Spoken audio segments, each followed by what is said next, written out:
Alexandra Robinson at the San Antonio Museum of Art, SAMA, to speak with Larry Bell about the exhibition Larry Bell Improvisations. Thank you for joining us. You're welcome. A lot of the works in the show can be perceived as sculpture and just physical objects, but there's something about experiencing them that they become this ephemeral, like myself as the viewer, I appear and disappear in the work, which becomes experiential. And I think that's really interesting. And you've talked a lot about improvisation and reaction, and I was curious about that. Well, the first thing that comes to mind is that art is about feeling. And what you just said verifies my thoughts on that. You look at something and it gives you a feeling about something. That's probably what distinguishes art from something else.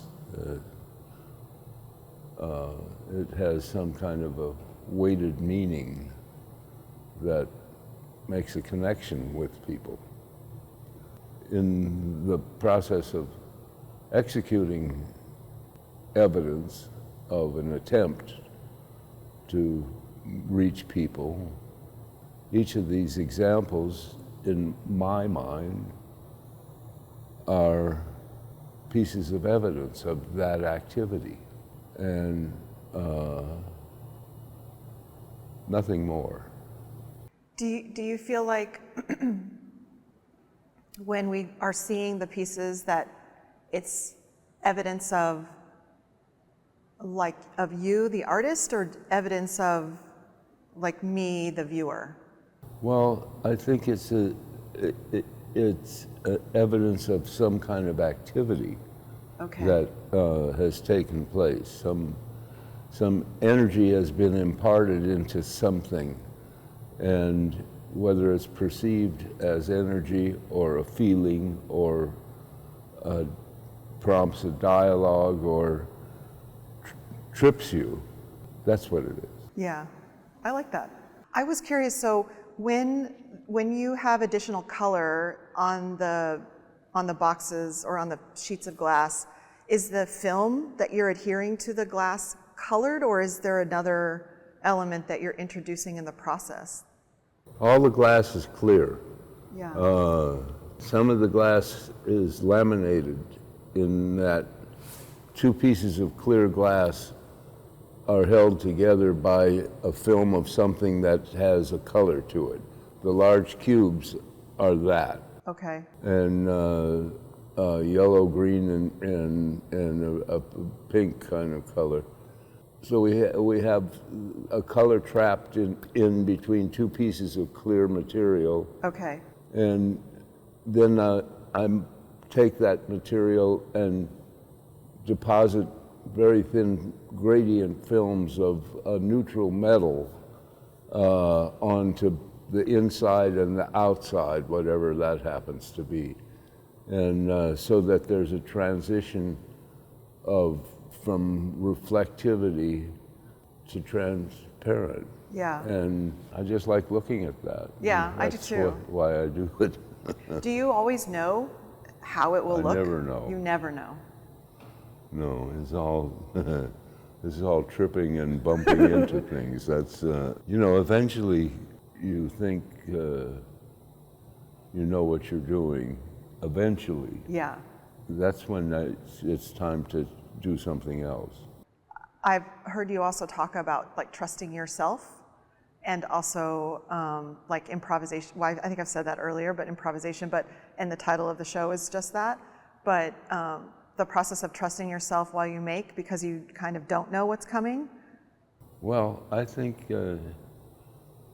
just about anybody that's in what we might call the studio, where being in the studio means that you're there to do something, to study something. If the studio is empty of all things, there are three tools: spontaneity, improvisation, and intuition that you carry within you. To exercise these tools, you have to trust yourself. Yeah. Then anything is possible. And the probability is it'll be a surprise. I like that because I think the artists are always living in a place in the unknown. Like you said, you have a feeling you need to sort of quench the thirst of whatever you're doing making-wise. Yeah. And so in order to do that, you do have to sort of Right. live. And I have to say that it's not a free ride. The responsibilities of carrying on the studio activities include making a living so you can do it. And so there's that edge of credible tension always pushing one way or the other. It takes probably more skill to keep that from destroying a creative impulse than anything else. I wanted to ask you about the two-dimensional pieces because they're different than the 3D, and but they have a quality about them that feels like the three-dimensional works, which I find really interesting. But they're opaque. Yeah. So I was curious, like, if you could talk a little bit about the process of how you make them, or maybe even how you think about them in general is different. Sometimes what I want to do is see something different from my own hands.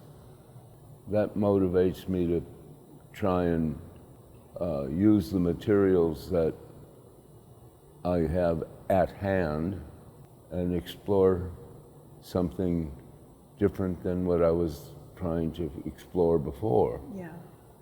The stuff itself is just evidence of that effort. Whether it's art or not, it's definitely evidence of an activity. To try and make it interesting as an ongoing example requires a bunch of you're sort of like a mortician. You're trying to prepare the corpse to look good, Yeah. and it's the act that is where the energy comes. And I don't know if that answers your question. No, I think it does, because the materials are the ones that you have on hand, right? Yeah. And so adhering them to paper or canvas changes the relationship with them because they're all of a sudden on an opaque surface. But at the same time, the quality of reflective or reactive, like the way that the oily nature, like of the triptych, or even this pairing here, where it feels like the reflection off of a surface. And I think in similar fashion to the sculpture, I've had that experience before in life, and so it makes sense that I can then, view it as a static image to contemplate or see in the stillness. So I think that makes sense. The hanging pieces up at the top are interesting to me. Also, the light knots, right? Because they are like in still images. They feel very like beautiful, reflective, but then like also scary because they're amorphous. They just sort of like hover, and you don't always get to see like evidence of how they're hung. But I was curious if you ever think about any of this work, the hanging pieces, the 2D or the sculptural, living in the sublime, where there's this sort of like place of existence of one side and then another, where it's like maybe wondrous and then also something else? The light knots happened totally spontaneously when I had a studio in Venice Beach, and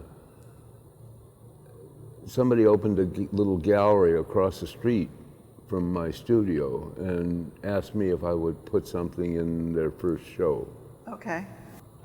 And I said, yeah, sure. But I forgot. And this poor guy who had an endless amount of stuff to do, he didn't need to worry about, but he wanted the work, and he came over sort of freaking out on the day of the opening because I hadn't delivered anything. And he had told people I was going to be part of the thing, and he, you know, in all forms of paranoia were running through the poor guy's mind, all because I just had forgotten about the, and so I was working on some mylar for some collages that I was preparing to make. And the way I work is I decide on a certain kind of activity, and then I try and prepare the materials, enough materials to keep myself busy for a solid month, every day. And a good 8-hour, 10-hour day where I would have enough materials to just keep going and not stop. And that way, spontaneity and improvisation can flower. And I count on those things. Anyways, I was working on the mylar layer that was going to go into some collages.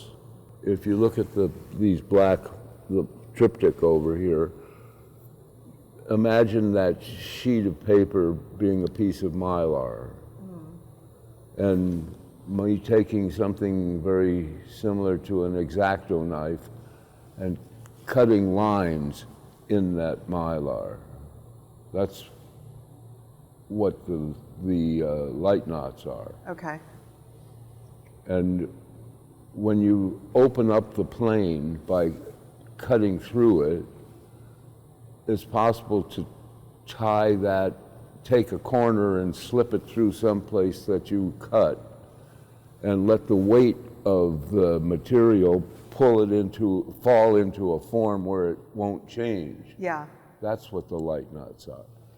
Now I took that sculpturized piece of mylar and stuck it in my plating device and let it hang in the plating device and evaporated aluminum and a quartz-like material called silicon monoxide onto the surface. Because of the convolutions of the surface, certain areas of the mylar were occluded from the vapor because it was twisted up and the vapor couldn't get into that place. And when I lay that stuff flat, that's what it looks like. Oh. Okay? When I don't lay it flat, the light knots is what it looks like. I was working on preparing the mylar for the collages, and when this poor guy come and asked me, what are you going to give me? Where is it? And I just tied a piece of fishing line on the end of a piece of mylar and brought it across the street and put a little hook in the ceiling and hung it there. That's fantastic. Well, that's what they thought too.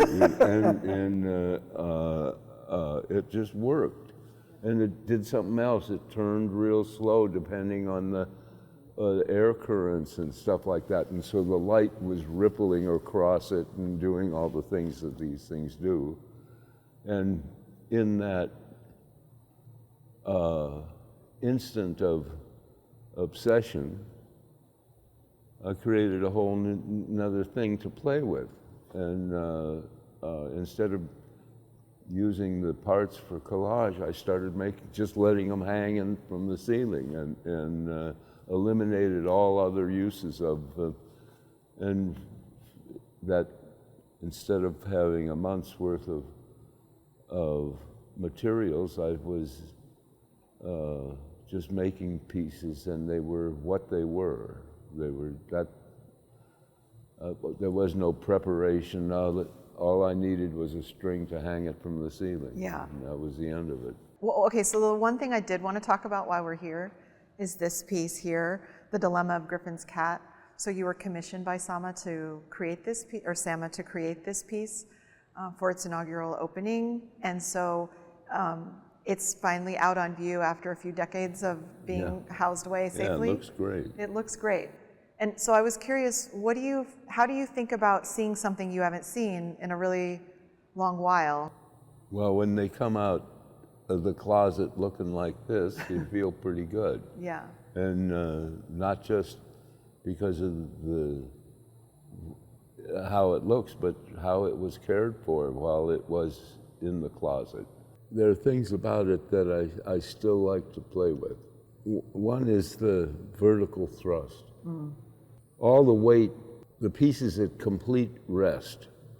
All of the weight is on the floor. Yeah.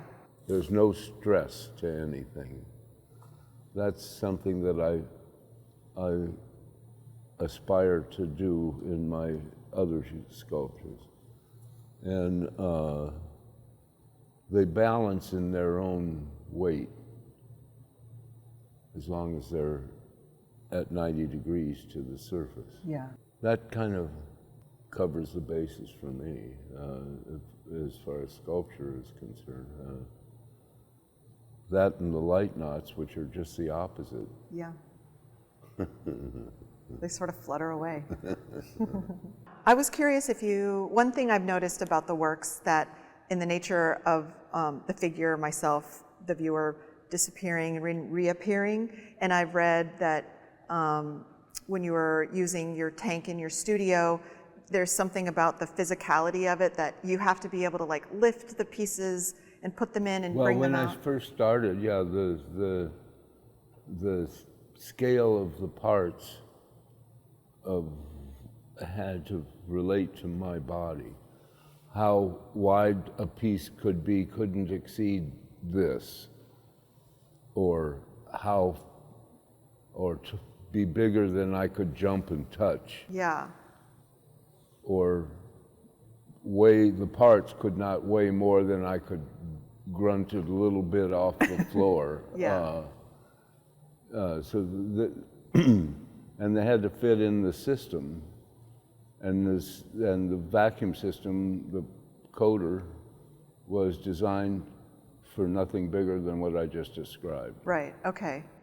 So when you get to make pieces like this, is this like a totally different system that you're creating, or you're using the same sort of language, but it's different because, like, did you need the same process to coat the glass with this one? Or did you need any special process to? No, that's the four rectangles have a metal coating on both sides of each panel. The triangles have no coating. Okay. They're flat polished on the parts that want to sit on the floor, and mitered on the edges that want to hold the other part. And so the verticals are miters, and the horizontal parts are flat polish. Okay. And that goes for the little pieces. Actually, the little pieces they give me ideas for making big pieces, and it's not very expensive and not so cumbersome. You know, this guy took a while to wrestle into the system and build the fixturing that would hold it in the tank, and the fixturing that would do the evaporations the way I wanted them on the surface. So it wasn't just sticking it in a bottle and Right. and pulling it out with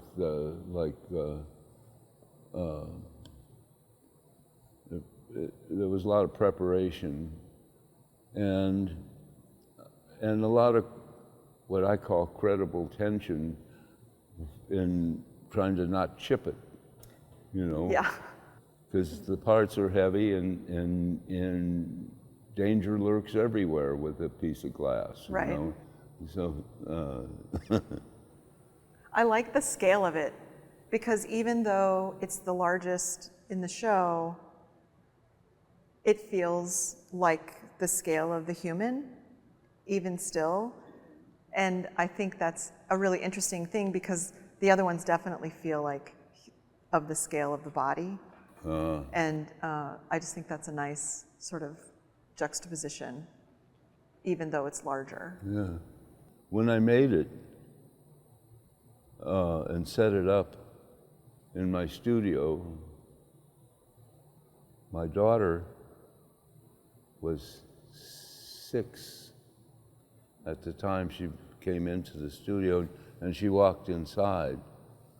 And because of the coatings, and she was not very tall,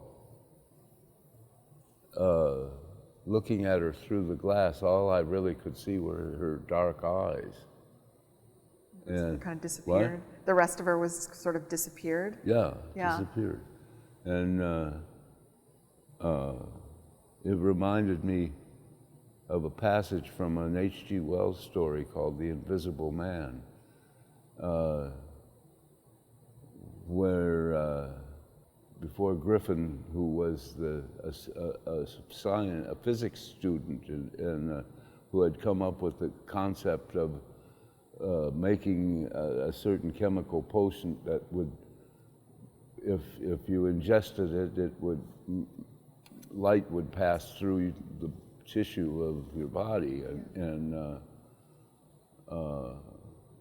his professors and fellow students all made fun of him and gave him a hard time and said, that's impossible, you can't do it. Well, Griffin really, his struggle to do this made him one of my heroes. And he was about to try it on himself,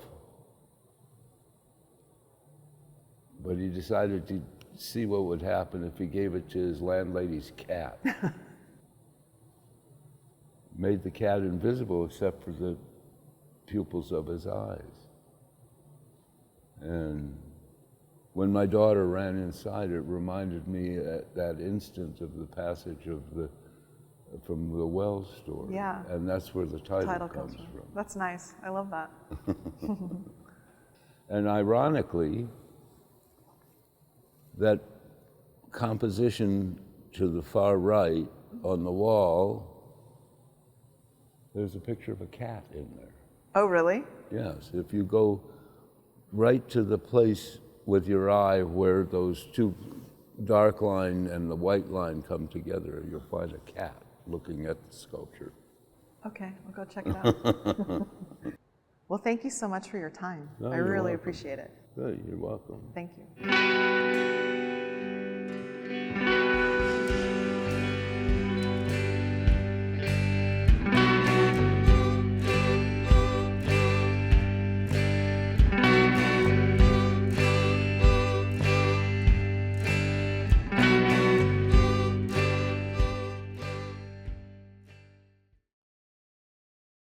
Find all of our videos and sign up for our newsletter at artthisweek.com. Follow us on Facebook, Instagram, YouTube, and Twitter.